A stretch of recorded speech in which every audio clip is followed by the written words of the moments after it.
Hello guys, कैसे हैं आप लोग। आई होप आप लोग अच्छे होंगे। स्वागत है आपका अपने यूट्यूब चैनल टेक्नो स्टडी पे। तो आज हम लोग बात करने जा रहे हैं क्लास 11th के लिए लेक्चर 4 आज होने जा रहा है। इससे पहले 3 लेक्चर जो है ऑलरेडी डिलीवर्ड हो चुके हैं। लिंक डिस्क्रिप्शन बॉक्स में दे दिया गया है, आप लोग वहाँ पर जा करके पहले के तीनों लेक्चर देख सकते हैं। ठीक है, तो आज के इस लेक्चर में रिलेशन एंड फंक्शन यानी संबंध एवं फलन का एनसीईआरटी सिलेबस का जो फर्स्ट एक्सरसाइज होगा, पहला प्रश्नमाला होगा, उसका हम लोग आज सोल्यूशन देखने जा रहे हैं। उम्मीद करता हूं कि आप लोग जो थ्योरी पार्ट देखे होंगे वो आप लोग को अच्छे तरीके से समझ में आया होगा और आपको याद होगा। इसी बेसिक्स को लेते हुए हम लोग आज सोल्यूशन करने जा रहे हैं प्रश्नमाला 2.1 रिलेशन एंड फंक्शन का। ठीक है, तो स्टार्ट करते हैं आज का लेक्चर हम अपने पहले क्वेश्चन के साथ। ओके, आइए तो इस चैप्टर का पहला क्वेश्चन हम लोग यहाँ पे देख पा रहे हैं कि यहाँ पे देखिए, जैसा कि आप लोग को दिख रहा होगा, यदि x/3 + 1, y - 2/3 is equals to 5/3, 1/3, तो x और y का मान ज्ञात करें। ठीक है, तो बेसिकली ये जब हम लोग इसका सोल्यूशन करेंगे तो हम लोग क्या देखते हैं, तो आप लोग को एक बार मैं रिमाइंड करवाना चाहूँगा कि हम लोगों ने जब रिलेशन और फंक्शन स्टार्ट किया है तो क्रमिक युग के बारे में पढ़ा है। ठीक है, क्रमिक युग, तो ये जो है 2 क्रमिक युग्म है, किसी भी सेट का 2 क्रमिक युग है। और 2 क्रमिक युग्म यहाँ लिख सकते हैं, चूँकि a, b is equals to c, d। ठीक है, मतलब 2 क्रमिक युग तभी बराबर होंगे जब a किसके बराबर हो, c के, और b किसके बराबर हो, d के। ये जस्ट लाइक ए फॉर्मूला नहीं है, समझने के लिए है कि 2 क्रमिक युग आपस में बराबर तभी होते हैं जब उसका पहला अवयव आपस में बराबर हो और उसका दूसरा अवयव आपस में बराबर हो। तो जस्ट लाइक ये क्वेश्चन है हमारा, इसीलिए देखिए यहाँ भी एक अवयव ये है, दूसरा अवयव ये है, इधर एक अवयव ये है, दूसरा ये है। तो हम लोग क्या करेंगे, दोनों बराबर में दिखाया हुआ है, तब x और y का वैल्यू फाइंड करना है। तो हम लोग क्या कर सकते हैं, x/3 + 1 इसको हम लोग बराबर कर सकते हैं किसके, 5/3 के, और y - 2/3 इसको हम लोग बराबर कर सकते हैं 1/3 के। क्लियर है, समझ पा रहे होगा आप लोग। बिल्कुल इजी है कि 2 क्रमिक युग बराबर दिया हुआ है, x और y का वैल्यू निकालना है। तो हम लोग को पता है कि 2 क्रमिक युग तभी बराबर होगा जिसके आपस में अवयव जो है उसके बराबर होंगे। तो यहाँ से क्या हो जाएगा, हम लोग x/3 = हो जाएगा 5/3 - 1, उस तरफ ले गए हैं, तो x/3 हो जाएगा हमारा 3, 5 - 3, तो x/3 = हो जाएगा 2/3। ठीक है, तो x/3 = हो गया 2/3, तो 3 से 3 कैंसिल हो गया, तो x = क्या आ गया, 2 आ गया। ओके, x = हमारा क्या आ गया, 2 आ गया। अब सेम एज इट इज़ हम लोग उधर चलेंगे, तो y = क्या हो जाएगा 1/3, और ये उधर जाएगा तो प्लस में हो जाएगा 2/3, तो y = हो गया 3, 1 + 3, y = 2 हो जाएगा 3/3, तो y = कितना आ गया 1। ठीक है, देखिए कितना इजी वे में जो है फर्स्ट क्वेश्चन इसका हमारा बन गया। और ये कब बन पाएगा, जब हमें पता होगा कि 2 क्रमिक युग आपस में इक्वल तभी होंगे जब उसके अवयव भी आपस में इक्वल हो। ओके, चलिए तो सेकंड क्वेश्चन आप लोग के पास यहाँ ब्लैक बोर्ड पे आ चुका है। यहाँ पे हम लोग देख सकते हैं कि इस क्वेश्चन में क्या बोला गया है, आप लोग ध्यान दीजिए कि यदि समुच्चय A में 3 अवयव है। ठीक, हमें सेट डिफाइन करके नहीं दिया है, जिस प्रकार से बी दिया वैसे नहीं दिया, बट उसमें बता दिया है कि कितने अवयव है, 3 अवयव है। और समुच्चय बी का जो है एक सेट दिया हुआ है, तो इसमें भी हम लोग देख सकते हैं कितने अवयव है, 3 अवयव है। तो A क्रॉस B में अवयवों की संख्या ज्ञात करें। ठीक है, तो हमें पता होना चाहिए कि A क्रॉस B में अवयवों की संख्या कितनी होती है, तो A में और B में अवयवों की जो संख्या होती है उसी के गुणनफल के बराबर होती है। ठीक है, मतलब सेट A में अगर मान लीजिए कि 4 अवयव है और सेट B में 5 अवयव है, तो A क्रॉस B का जो अवयव का संख्या होगा क्या होगा, दोनों का मल्टीप्लिकेशन या प्रोडक्ट। तो हम लोग यहाँ पर लिख सकते हैं, चूँकि NA मतलब अवयवों की संख्या कितनी है, B, तथा B बराबर दिया हुआ है 3, 4 और 5, दैट मीन्स NB बराबर क्या है हमारा, ये भी कितना है, 3 है। 3 दैट मीन्स कि कितने अवयव है, 3।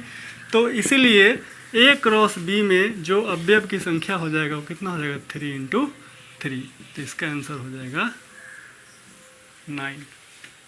क्लियर है, बहुत ही इजी क्वेश्चन था ये। तो हम लोग अब आगे बढ़ते हैं इसके नेक्स्ट क्वेश्चन की ओर, क्वेश्चन नंबर 3 की ओर।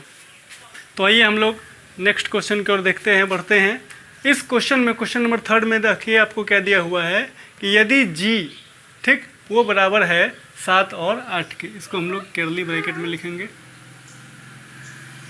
यदि एक सेट हमारा जी है, इसके अवयव है 7 और 8, और दूसरा सेट है एच, इसके अवयव है 5, 4 और 2, तो हमें क्या पूछ रहा है? जी क्रॉस एच और एच क्रॉस जी। बिल्कुल ये बहुत ही इजी चीज़ है, मैं आपको थ्योरी पार्ट में बता चुका हूँ विथ एग्जांपल। देखते हैं यहाँ पे। सबसे पहले हम लोग यहाँ लिख लेंगे कि जी कितना है हमारा 7,8 और एच हमारा है 5, 4 और 2। ठीक है, अब हम लोग क्या करेंगे? पहले हमें चाहिए जी क्रॉस एच। ठीक, पहले हमें क्या चाहिए? जी क्रॉस एच। तो इसका मतलब क्या होता है कि जैसे हम लोग पढ़े थे ए और बी का कार्तीय गुणन, मतलब दो सेट का, दो समुच्चय का कार्तीय गुणन, वही चीज़ है। हमारे पास ए और बी होता था, यहाँ पर जी और एच है। तो हम इस प्रकार से कर सकते हैं कि जी के अवयव है 7 और 8, ठीक, और एच के अवयव है 5, 4 और 2। तो पहले जी क्रॉस एच निकालेंगे। तो आपको ये भी बता चुका हूँ कि कार्तीय गुणन में क्रमिक युग्म हम लोग किस प्रकार बनाते हैं, मतलब किसके साथ किसको हम लोग करते हैं।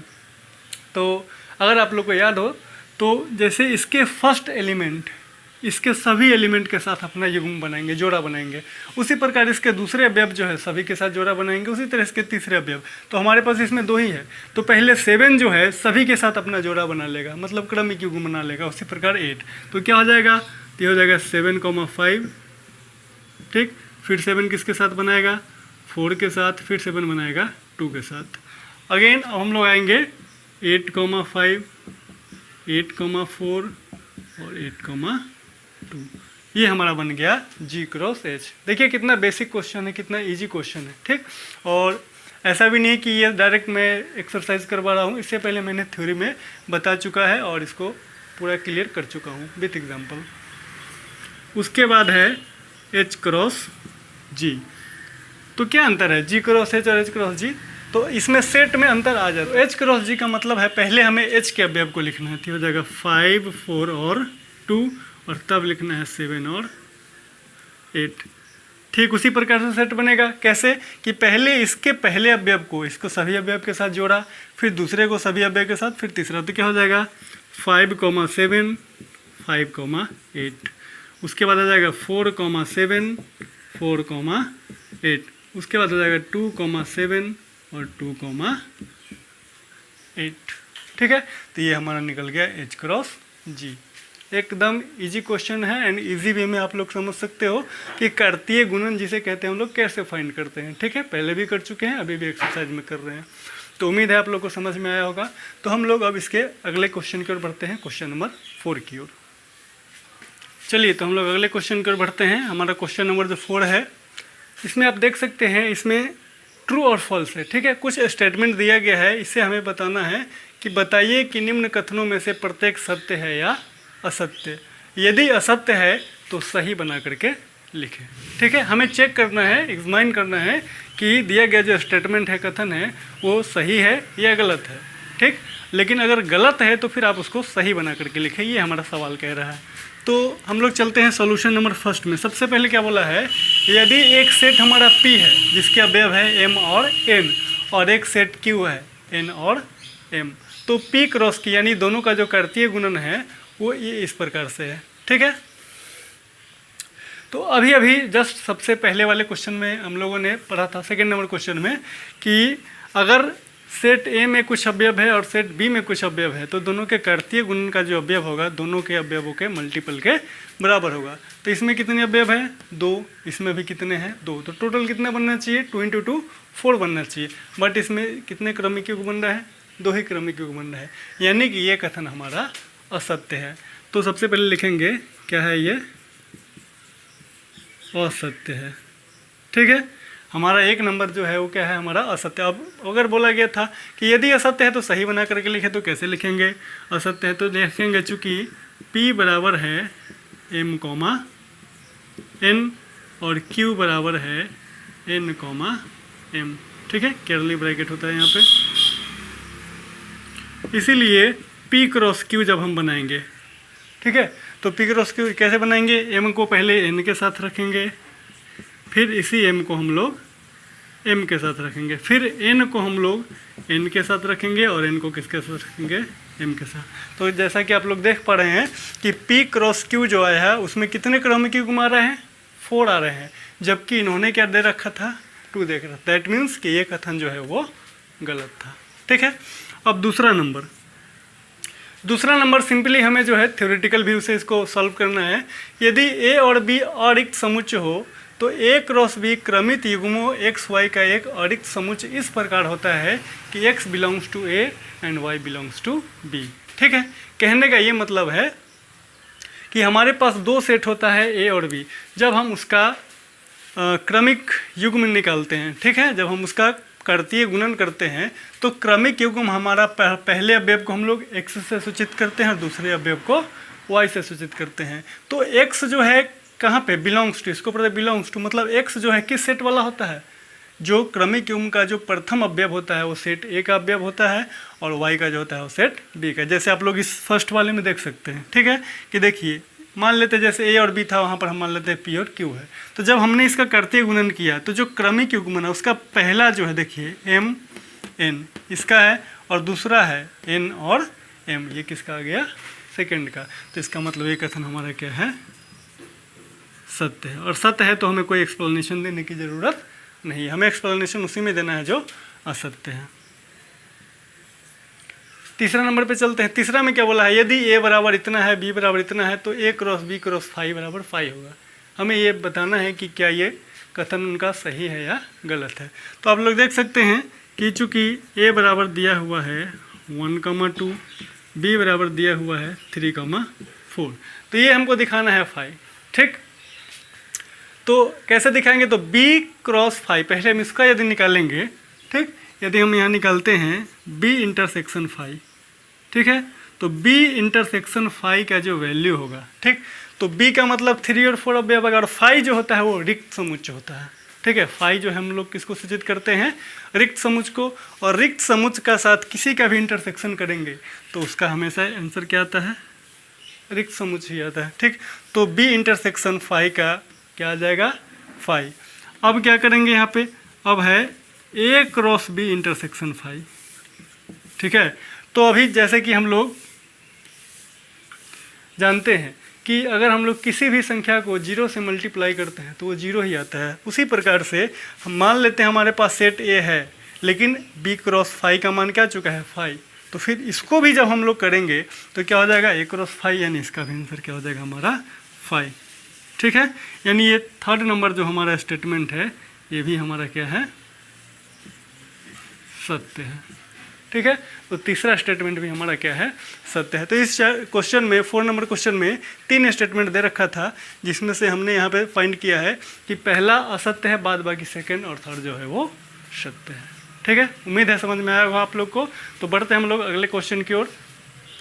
तो नेक्स्ट क्वेश्चन हमारा जो है बोर्ड पर आ चुका है। हम लोग देखते क्या है कि यहाँ पर देखिए हमें जो है एक ही सेट दे रखा है। ठीक है, सेट ए बराबर दिया हुआ है -1,1। हमें क्या चाहिए, ए क्रॉस ए। ठीक है, तो हम लोग क्या करेंगे, सबसे पहले हम लोग निकालेंगे ए क्रॉस ए। ठीक है, एक बार हम लोग नहीं कर सकते हैं तो पहले ए क्रॉस ए निकालेंगे तो क्या हो जाएगा, -1,1 मल्टीप्लाई -1,1। ठीक है, कार्तीय गुणन आसानी से निकाल सकते हैं तो क्या हो जाएगा, -1 और फिर हो जाएगा -1। ठीक है, जैसा कि पिछले सभी क्वेश्चन में हम लोग कर रहे हैं कि पहले वाला को दोनों के साथ जोड़ा बना लेंगे तो -1 का -1 के साथ, उसी प्रकार होगा -1 का 1 के साथ, फिर होगा 1 का -1 के साथ और 1 का 1 के साथ। क्लियर है, तो ये हमारा आ गया ए क्रॉस ए। लेकिन हमें क्या चाहिए, ए क्रॉस ए। तो हम लोग अगेन करेंगे ए क्रॉस ए इंटू ए। तो ये तो हमारा ऑलरेडी आ चुका है। ठीक है, इसको इस प्रकार से हम लोग लिख लेते हैं कि -1, -1, -1, -1, -1 और 1, 1। ये तो हमारा क्या है, ये ए क्रॉस ए का है। उसके बाद फिर ए है तो हमारा ए के जगह पर क्या रखेंगे, -1 और 1।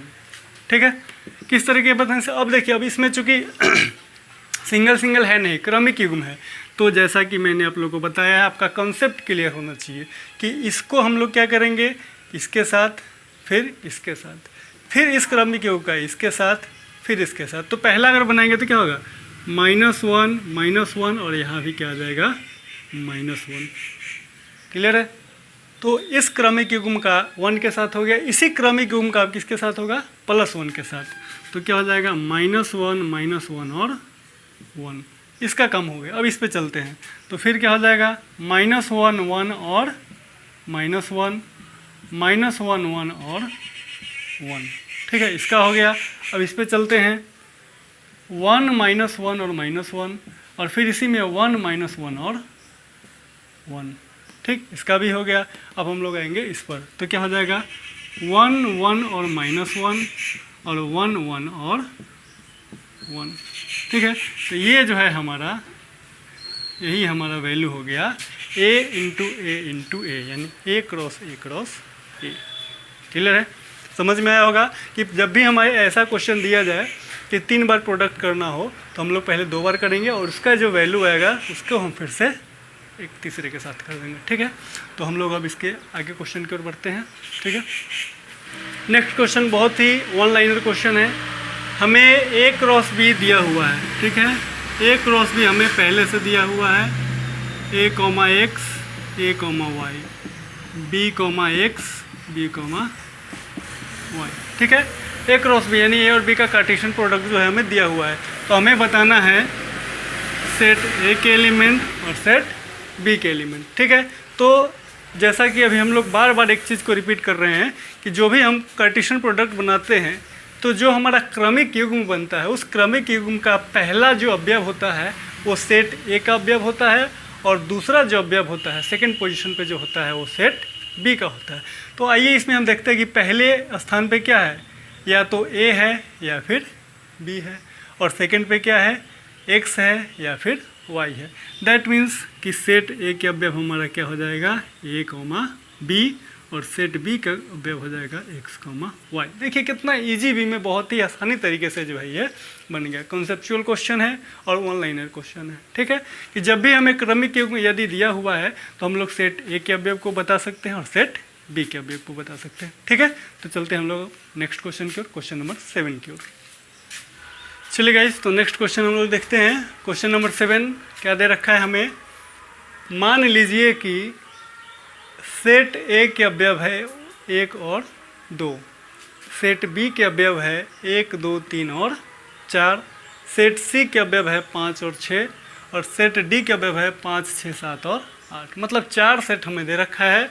तो हमें सत्यापित करना है, दैट मीन्स एग्जामाइन करना है। ठीक है, चेक करना है कि ये स्टेटमेंट जो है हमारा क्या है। ठीक है, सत्यापित करके बताना है, मतलब ये सही है कि नहीं है। ठीक है, और सत्यापित करना है। तो सबसे पहले हम यहाँ पे लिख लेते हैं सबका। A बराबर है 1, 2, B बराबर है 1 2 3 4, C बराबर है 5 6 और D जो है वो है 5 6 7 और 8। ठीक है, तो हमें देखिए सत्यापित क्या करना है उसको हम लोग पहले फाइंड करेंगे कि A cross B intersection B किसके किसके बराबर, A क्रॉस B और A क्रॉस C। तो जो चीज़ चाहिए वो हम पहले कर लेते हैं। तो सबसे पहले यदि हम मान लेते हैं B इंटरसेक्शन C निकालते हैं। ठीक है, तो B इंटरसेक्शन C कैसे निकालेंगे, तो पहले B का अवयव निकालेंगे। ठीक है, तो B इंटरसेक्शन C कहने का मतलब होता है कि वैसे अवयव जो B में भी हो और C में भी हो। ठीक, क्या है 1 2 3 4। ठीक, और इंटरसेक्शन C का क्या है 5 और 6। तो आप लोग देख पा रहे होंगे ये किसके बराबर आ जाएगा। देखिए 1 2 3 4 इसमें 5 6 कोई एक दूसरे से मैच ही नहीं करे, यानी इसका क्या आ गया 5 आ गया। तो B इंटरसेक्शन C क्या आ गया हमारा 5। अब हम लोग क्या करेंगे, ये निकाल लेते हैं A cross B intersection C निकाल लेते हैं। ठीक है, A cross B intersection C, तो A के अवयव कितना है हमारा 1 और 2 और क्रॉस में आ गया 5। तो ये भी आंसर हमारा क्या आ गया 5 आ गया। तो LHS का जो है हमारा A cross B intersection C का जो वैल्यू आ गया जिसको हम लोग LHS कह सकते हैं, ये हमारा क्या आ गया 5 आ गया। क्लियर है। अब हमें RHS में क्या क्या चाहिए, तो A क्रॉस B और A क्रॉस C, बाद में उसका इंटरसेक्शन। तो पहले हम लोग मान लेते हैं A क्रॉस B निकालते हैं। ठीक है, तो A का अवयव है 1 2 और B का अवयव है 1 2 3 और 4। ठीक है, देख पा रहे हैं आप लोग। तो इसका क्या क्या अवयव हो जाएगा 1 1 1 2 1,3 और 1,4। 1 के साथ सारे बन गए, फिर 2 के साथ 2,1, 2,2, 2,3 और 2,4। ओके, क्लियर, समझ में आ रहा होगा कि हमें जो जो चाहिए वो पहले हम निकाल लेते हैं, फिर सत्यापित करेंगे। तो बी क्रॉस सी चाहिए था, उसका फिर ए के साथ क्रॉस चाहिए था, तो उसका वैल्यू क्या आ गया 5, माने ये अरिक्त हो गया। उसी प्रकार से इस दोनों का इंटरसेक्शन चाहिए, तो पहले ये दोनों तो हम निकाल ले, तो ए क्रॉस भी हमने निकाल लिया। अब हम निकालेंगे ए क्रॉस सी, 1,2 और सी का जो है वो है 5 और 6। तो इसको हम लोग करेंगे, क्या हो जाएगा 1,5, 1,6, 2,5 और 2,6। ठीक है, तो अब हम लोग, अब दोनों चीज़ हमें प्राप्त हो चुका है, ए क्रॉस बी भी प्राप्त हो चुका है और ए क्रॉस सी भी। अब दोनों का इंटरसेक्शन हमें निकालना है, ए क्रॉस बी और इंटरसेक्शन ए क्रॉस सी। ठीक है, तो ए क्रॉस बी जो है ये देखिए कौन कौन सा है, 1,1, 1,2, 1,3, 1,4, फिर 2,1, 2,2, 2,3 और 2,4। अच्छा, उसके बाद इंटरसेक्शन फिर किसका करना है, ए क्रॉस सी का। तो ये 1,5, 1,6, ठीक है, 2,5 और 2,6, ये होता है ना इंटरसेक्शन। तो आप देख लीजिए ऐसा कौन सा अवयव है, मतलब क्रमिक युग्म है जो दोनों में है। देखिए वहाँ पे 1,5,1,6 इसमें नहीं है, 2,5,2,6 इसमें नहीं है, दैट मीन्स इसका भी वैल्यू क्या आ गया, हाई आ गया। ठीक है, तो देखिए यहाँ पे हम लोगों ने क्या देखा, अभी 1 नंबर का हम लोग जो है कर रहे हैं, तो 1 नंबर क्वेश्चन में हम लोगों ने क्या देखा कि LHS का वैल्यू क्या आया है 5, उसी प्रकार से RHS का भी जो वैल्यू आया है, ठीक है, RHS का वैल्यू भी हमारा क्या आया है 5 आया है। ठीक, जगह नहीं मैं यहाँ पे लिख लेता हूँ, तो अंत में लिख देंगे। अतः A cross B intersection B C बराबर होता है ए क्रॉस बी इंटरसेक्शन में ए क्रॉस सी। ठीक, यहाँ पे लिख देंगे सत्यापित हुआ, सत्यापित हुआ। ठीक है, कोई भारी बात नहीं है इसमें, उम्मीद है आप लोगों को समझ में आ गया होगा कि हमें जो सत्यापित करना था, तो दोनों का वैल्यू निकालें, दोनों आपस में इक्वल आ रहा है, जैसा कि इन्होंने बोला था सत्यापित करने को। क्लियर है, तो इसका 1 नंबर जो है यहाँ पे समाप्त होता है। अब इसका 2nd नंबर को भी हमें सत्यापित करना है, दिखाना है, तो इसके लिए मैं इसे अब इरेज करूँगा। चलिए, तो इसी क्वेश्चन का जो 2nd नंबर पार्ट है, 2nd पार्ट है सत्यापित करने वाला, उसमें क्या बोला गया था कि हमें क्या सत्यापित करना है कि ए क्रॉस सी जो है बी क्रॉस डी का ही एक उप समुच्चय होना चाहिए। तो इसके लिए हमें क्या निकालना होगा, ए क्रॉस सी भी निकालना होगा और बी क्रॉस डी भी निकालना होगा। तो हम पहले निकाल लेते हैं ए क्रॉस सी, तो हो गया 1,2 और सी हो गया 5,6, सॉरी 5,6, तो ये हो गया 1,5, 1,6, 2,5 और 2,6। कोई समस्या नहीं होनी चाहिए अब ये बनाने में। उसी प्रकार हम लोग कर लेते हैं बी क्रॉस डी, तो वी का जो हमारा है 1, 2, 3 और 4 और डी हमारा है 5, 6, 7 और 8।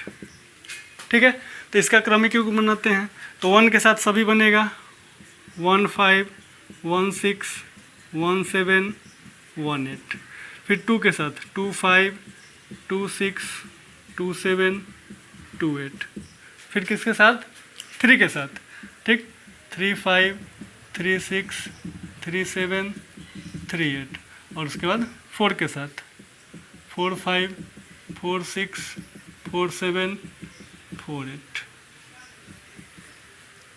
ठीक है, तो ये हमारा बन गया। तो हमें क्या सत्यापित करना है कि ए क्रॉस सी जो है बी क्रॉस डी का ही एक उप समुच्चय है। उप समुच्चय जैसे मैंने आप लोगों को बताया था, उसका एक हिस्सा, टुकड़ा, मतलब ए क्रॉस सी का जो वैल्यू है वो इसी में का कुछ होना चाहिए, किसमें का, बी क्रॉस डी। तो ए क्रॉस सी का क्या क्या है, 1, 5, 1, 6, 2, 5, 2, 6, इसमें है क्या, देखिए तो 1, 5 भी है, 1, 6 भी है, 2, 5 भी है और 2, 6 भी है। तो ये जो ए क्रॉस सी है इसी का तो एक हिस्सा है, सबसेट जिसको बोलते हैं हम लोग, उस समुच्चय। यहाँ लिख सकते हैं कि चूँकि ए क्रॉस सी जो है वो सबसेट है, वो इसको इस प्रकार से लिखते हैं हम लोग, सबसेट है बी क्रॉस डी का, तो अंत में लिख देंगे अतः A cross C B cross D का एक उपसमुच्चय है।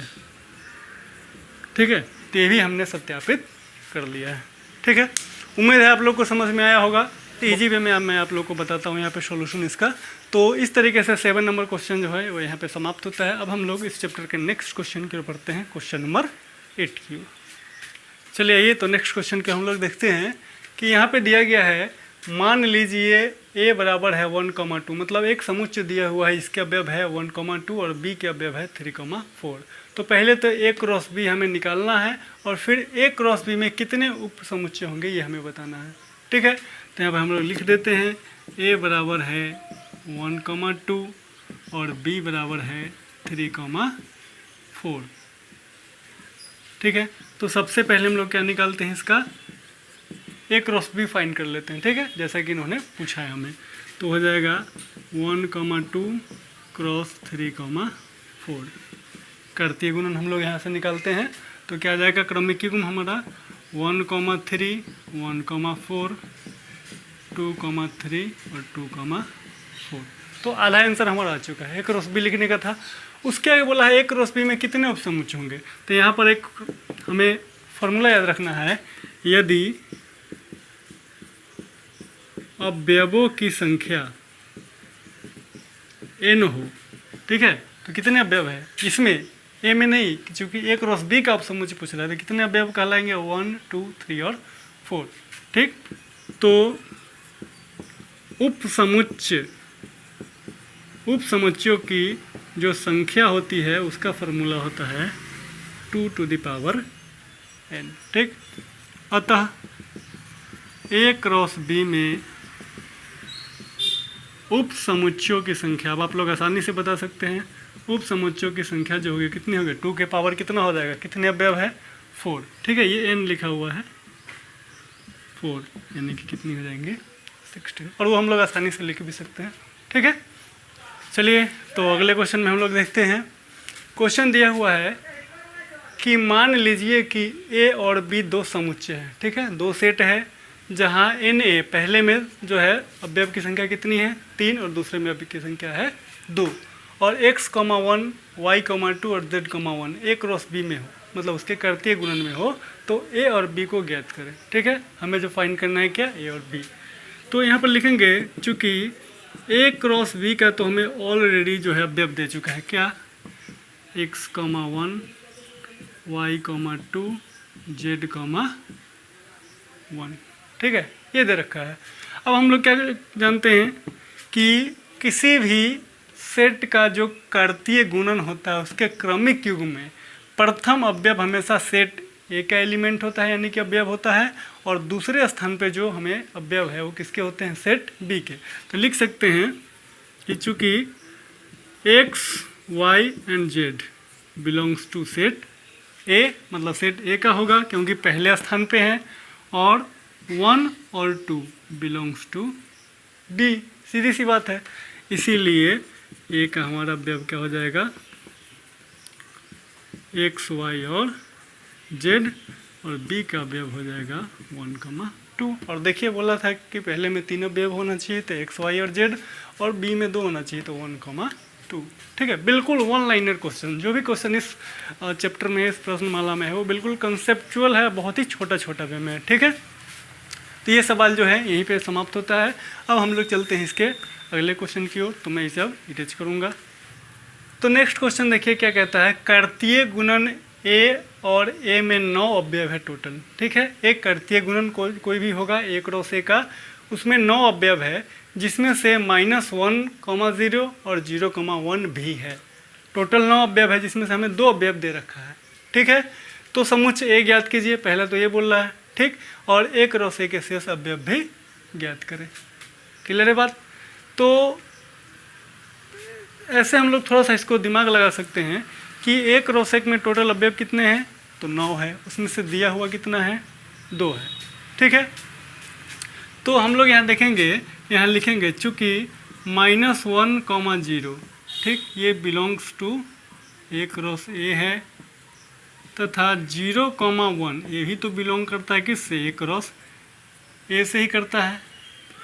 अतः ये बराबर क्या हो जाएगा हमारा, ठीक। तो जो जोड़ा बन रहा है तो -1 0 और 0 1, यानी -1 भी ए का ही एलिमेंट होगा, क्योंकि ए क्रॉस है, दोनों सेट ए ही है, तो -1 भी होगा, प्रथम एलिमेंट भी होगा, सेकंड भी, तो ये हो जाएगा -1 0 और 1, ठीक है।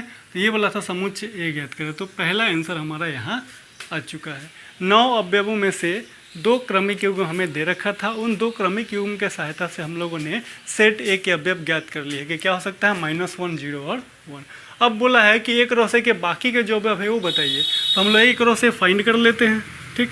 तो एक रो से जब फाइंड करेंगे तो क्या हो जाएगा, -1 0 और 1, ठीक है, और इधर भी हो जाएगा -1 0 और 1, ठीक है। अब क्रमिक युग्म हम लोग आसानी से निकाल सकते हैं, क्या हो जाएगा, तो -1, -1, -1, -1, 0 और -1, 1, ठीक है। -1 के साथ तीनों हो गया, फिर 0 के साथ करेंगे, एक सेकेंड, फिर 0 के साथ करेंगे तो 0, -1, 0, 0 और 0, 1, फिर 1 के साथ कर लेंगे, ठीक है, समझ में आ रहा होगा। तो 1, -1, 1, 0 और 1, 1, तो शेष अवयव, तो ए क्रॉस ए के शेष अवयव, मतलब 2 छोड़ देना है हमें, 9 टोटल है ना, 1 2 3 4 5 6 7 8 9 9 अवयव है, उसमें से 2 छोड़ देना है, -1, 0 और 0, 1, तो क्या हो जाएगा, -1, -1, ठीक। -1, 0 तो हम लोग को पहले ही दे चुका है, इसको छोड़ देना है, फिर हो जाएगा -1, 1, ठीक, 0, -1, 0, 0, 0, 1 नहीं लेना है हमें, 1, -1, 1, 0 और 1, 1, ठीक, 1 2 3 4 5 6 7, तो ये जो है एक क्रॉस ए के कर्तीय गुणन का जो है बचा हुआ अवयव है, शेष अवयव है, ठीक है। तो इस प्रकार से जो है आज प्रश्नमाला एनसीईआरटी सिलेबस के क्लास 11 का जो रिलेशन और फंक्शन यानी संबंध एवं फलन का जो चैप्टर है, वो चैप्टर 2.1 यानी प्रश्नमाला 2.1 का आज हम लोगों ने यहाँ पे सॉल्यूशन किया है, ठीक है।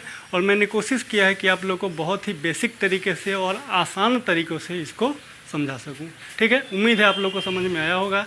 फिर भी अगर आप लोग को कोई समस्या आती है किसी भी क्वेश्चन के रिगार्डिंग, किसी भी थ्योरेटिकल पार्ट या कोई भी सॉल्यूशन में, जो है कमेंट बॉक्स में जाकर के कमेंट कर सकते हैं, ठीक है। तो आज का ये जो लेक्चर है वो यहीं पे समाप्त करेंगे। अब हम लोग मिलेंगे अगले लेक्चर में अगले प्रश्नमाला के साथ, ठीक है। जैसे क्योंकि मैंने बताया था कि जितना हम लोग थ्योरेटिकल पार्ट कर चुके हैं संबंध एवं फलन का, सबका पहले हम लोग एक्सरसाइज करेंगे। तो आज हमने एक एक्सरसाइज किया है 2.1, अगले लेक्चर में हम लोग करेंगे 2.2, ठीक है।